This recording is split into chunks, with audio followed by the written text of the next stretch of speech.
From 19 to 24 June 1841, King Grand Duke Wilhelm II visited Luxembourg for the first time. Following the signing of the Treaty of London in 1839, which severed the country from Belgium, Luxembourg found itself in a dire economic situation.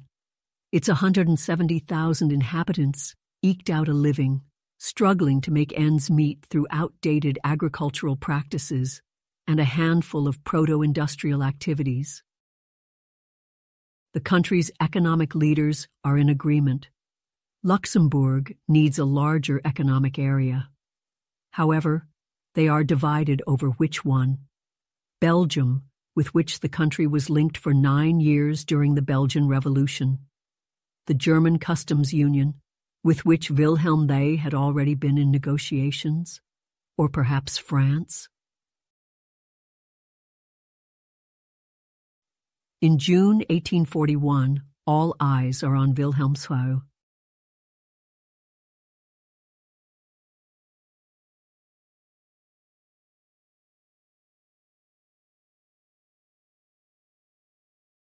Das Land sieht mit gespannter Hoffnung der nahen Ankunft unseres geliebten Königs Großherzogs entgegen. Es erwartet ihn mit der Sehnsucht und dem Zutrauen, welcher einen tief Leidenden beleben, wenn er den Arzt kommen sieht, der ihn retten soll. Seit 2 Jahren schon schmachtet unser Handel in der schrecklichsten Lage. Allein, wie in einem engen Kerker stehen wir da zwischen tätigen und sich bereichernden Nachbarn, von allen abgeschlossen, unsere rege Tätigkeit erstickend, das Erworbene verzehrend und im Kampfe mit Schmuggelei und Trughandel unsere angeworbene Ehrlichkeit aufopfernd.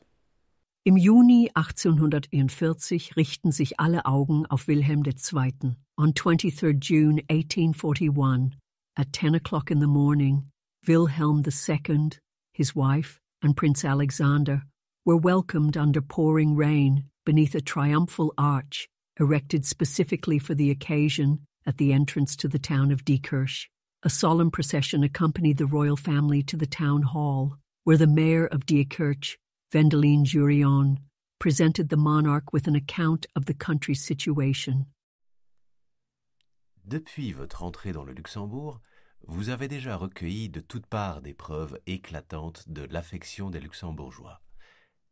Nous aussi, nous nous hâtons, sire, de vous exprimer au nom de la grande majorité des communes du district de Diekirch, au nom de 50 000 de vos sujets, tous les sentiments de joie et de bonheur que votre présence nous inspire. Mais ce ne sont pas seulement nos sentiments que vous êtes venus éprouver, sire. Vous avez aussi voulu connaître par vous-même quelle était la véritable situation du pays, quels étaient nos besoins et nos vœux. Nous vous exposerons donc avec franchise cette situation, et nous remplirons ainsi un devoir, d'abord envers vous, sire, qui voulez entendre la vérité, puis envers nos concitoyens, qui exigent que nous vous la disons avec une entière confiance.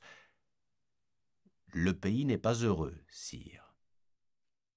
Le commerce et l'industrie sont étouffés dans les étroites limites qui les resserrent. Nous payons des impôts indirects énormes pour les produits étrangers. Ces impôts absorbent ce qui constitue le bien-être du peuple, ne protègent aucune industrie, tournent principalement au profit de la fraude et de l'immoralité, et dans quelques années produiraient la misère. Les esprits s'inquiètent, sire, de tendances gouvernementales et administratives étrangères, en opposition avec les mœurs et les sentiments de la génération actuelle et même avec l'histoire du pays. Le défaut d'accord et d'ensemble dans la haute administration paralyse les efforts d'amélioration des hommes du pays. L'instruction est en souffrance. Peu de branches de service civil sont organisées. On n'a détruit que pour construire avec une lenteur déplorable. Et encore aujourd'hui, sire, nous ne jouissons pas d'institutions fondamentales, dont la privation est cependant pour tous les Luxembourgeois un sujet constant de regret et d'inquiétude. Telle est la vraie situation du pays.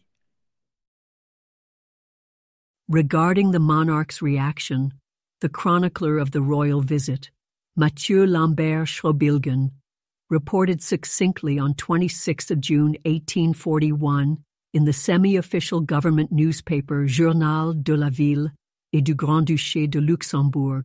Le roi répondit en substance qu'il appréciait toujours d'entendre des paroles franches, qu'il connaissait déjà les griefs qui venaient de lui être communiqués, qu'il allait satisfaire à la plus grande partie des demandes contenues dans la requête, qu'il fallait lui accorder une confiance totale, etc. At 2 p.m., the royal family continued their journey to Vianden. The Dutch biographer of the king, Van Zanten, commented in 2022 on Wilhelm II's relationship with Luxembourg in the early 1840s with the following words. Willem's relationship with Luxembourg is a complicated one. His interest in Luxembourg was rather erratic. In the early 1840s he was especially interested in Luxembourg as a romantic. The landscapes and castles appealed to him very much. On 12th of October 1841, Wilhelm II granted the country a constitutional charter. On 8th of February 1842, he ratified Luxembourg's accession to the German customs union, Deutscher Zollverein.